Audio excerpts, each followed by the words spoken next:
வணக்கம். வாழ்க வளமுடன்.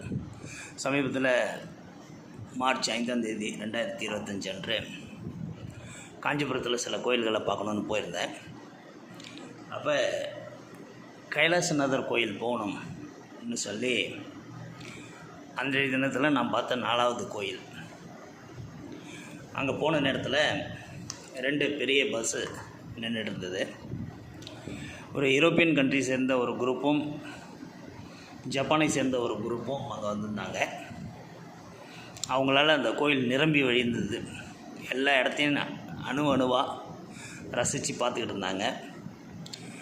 அவங்க கூட இருந்த கைடுகள் சொன்ன சில விஷயங்களை நானும் கேட்டேன். ரொம்ப ஆச்சரியமாகவும் ரொம்ப இம்ப்ரெசிவாகவும் இருந்தது. ஏன்னா சோழர் கால கட்டடக்கலையை நம்ம ரொம்ப பேசியிருக்கோம்.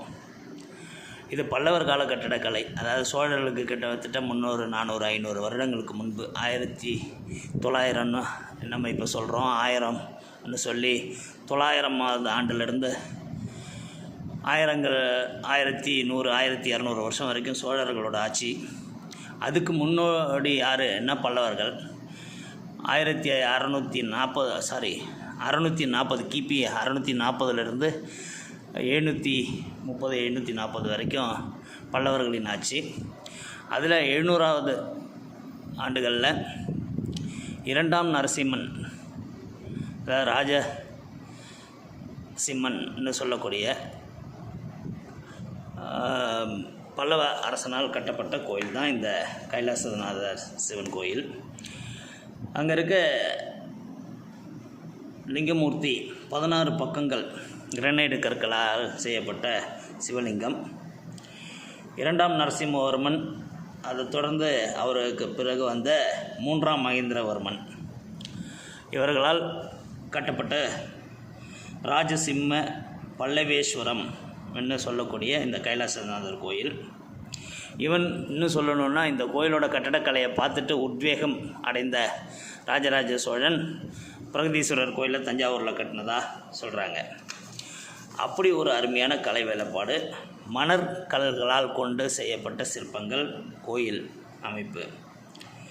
இந்த 1000 காலங்களுக்கு முன்பு கட்டப்பட்ட இந்த கோயில் 640லேருந்து 730 வரைக்கும் பல்லவர்களோட சிறப்பை சொல்லக்கூடிய, அவங்க கட்டடக்கலையை உலகறிய செய்யக்கூடிய ஒரு 3 கோயில்னு எடுத்துக்கிட்டோம்னா அதில் வைகுண்ட பெருமாள் கோயில், பரமேஸ்வர விண்ணகரம், அதுக்கடுத்து 3ஆவதாக கைலாசநாதர் கோயில்னு சொல்கிறாங்க. இங்கே கோயிலோட இடது பக்கத்தில் ஒரு பெரிய ஒரு சிற்பம் இருக்கும். அதுதான் பல்லவர்களோட குலதெய்வம்னும், ஒவ்வொரு போருக்கு போகும்போதும் அந்த குலதெய்வத்துக்கு படையல் செய்து விட்டு தான் அவர்கள் போருக்கு சென்றார்கள்னு சொல்லப்பட்டது. அதை குலதெய்வமாக அவங்க கும்பிட்டாங்கன்னு சொல்கிறாங்க. அதே போல் சிவனை சுற்றி, அந்த கருவறையிலே சிவனை சுற்றி வர்றதுக்கு ஒரு குகை போன்ற அமைப்பு செஞ்சுருக்கிறாங்க. உடம்பு ஒல்லியாகவும் ஃப்ளெக்சிபிளாகவும் இருக்கிறவங்க கண்டிப்பாக அதை உள்ள முயற்சி பண்ணலாம். நான் போய் எட்டி பார்த்துட்டு வந்துட்டேன். இது தவிர கோயிலோட கருவறையை சுற்றி 58 உப ஆலயங்கள் இருக்குது. ஒவ்வொன்றும் சிற்ப வேலைப்பாடுகளில் ஒன்றுக்குள்ள ஒன்று போட்டி, 58 வகையாக போட்டி போட்டு எனக்கு தெரிஞ்ச வரைக்கும் சிற்பிகள் தங்களுக்குள்ளே ஒரு போட்டியை வச்சுக்கிட்டு செதுக்கியிருப்பாங்கன்னு நினைக்கிறேன். யமனை காலால் மிதிக்கும் சிவபெருமான் மார்கண்டேயனை உயிர்ப்பிப்பதற்காக அந்த காட்சியில் அந்த யமனோட மூஞ்சில் சிவபெருமான் மிதிக்கக்கூடிய வலியை உணர்த்தக்கூடிய அந்த உணர்வை கொண்டு வந்திருக்கிறாங்க. ஆச்சரியமாக இருந்தது பார்க்குறதுக்கு. அதே போல் சிவபெருமான் காலை தூக்கி ஆடும்போது அதை பார்த்து கோபம் கொள்ளாமல் பொறாமைப்படாமல் பார்வதி பக்கத்தில் நின்று கிளாப் பண்ணி அப்ரிஷியேட் பண்ணுற மாதிரி ஒரு சிற்பம், கைத்தட்டும் மாதிரி. இதெல்லாம் நினச்சி கூட பார்க்க முடியாத கலைநயங்கள். இந்த கோயிலில் ஒரு நாள் இல்லை, ஒரு வாரம் 10 நாள் தங்கி ஒவ்வொரு சிற்பமாக அணுவாக பார்த்து ரசிக்கணும். இந்த மாதிரி வெளிநாட்டவர்கள் வந்து ரசிக்கக்கூடிய ஒரு இடமா இருக்குது. நம்ம ஊர் மக்களுக்கு இது தெரியுமாங்கிற அளவில் இருக்குது. நம்ம வரலாறுகள் திரும்ப எழுதப்பட வேண்டும். கலைநயமிக்க நம்ம பெருமை கொள்ளக்கூடிய இந்த மாதிரி சிவதலங்கள், திருத்தலங்கள் நிறையா உண்டு. அதை நம்ம வருங்கால சந்ததிகளுக்கு கண்டிப்பாக கொண்டு சேர்க்கணும்.